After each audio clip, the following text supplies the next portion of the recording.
Guys, তোমরা সব কেমন আছো? আল্লাহর রহমতে আমিও ভালো আছি। তো আজকে চলে এলাম একটা নিউ ব্লগ লিগে তোমাদের লিগে। তো আজকে ব্লগে বাইরে কিছু দেখাবো না, আজকে আমাদের দোকানের মধ্যেই দেখাবো। তো আমি জাস্ট দোকানটা খুলেছি, এখন সব নোংরা হয়েছে কেন কালকে কাজ করে গেছি। তো সকালে এসে সাফ সাফাই হয়, তো এখন দোকানটা নোংরা হয়ে আছে। তো এখন দোকানটা সাফ সাফাই করবো, তো সাফ সাফাই করে তোমাদের সাথে কথা হচ্ছে। চলো তোমাদের এই দোকানটা দেখিয়ে দিই যে কিরকম নোংরা টাইপের হয়ে আছে।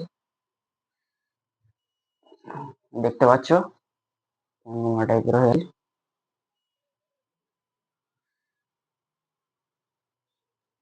তো এখন এগুলোকে সাফ করবো। তো সাফ করে তোমাদের সাথে কথা হচ্ছে। ফাইনালি আমার সব কিছু সাফ সাফাই করা হয়ে গেছে।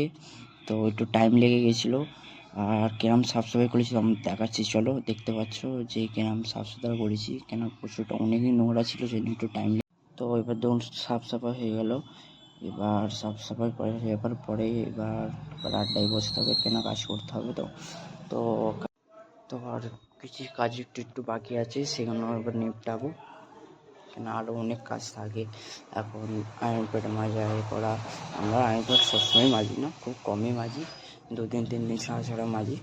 তো ভিডিওটা কেমন লাগলো তোমার অবশ্যই কমেন্টে জানাবে, আর যদি ভিডিওটা ভালো লেগে থাকে লাইক অ্যান্ড সাবস্ক্রাইব করে দেবে। আর আবার কোনো পরবর্তী নেক্সট ব্লগে তোমার সাথে ইনশাল্লাহ দেখা হচ্ছে। আল্লাহ হাফেজ।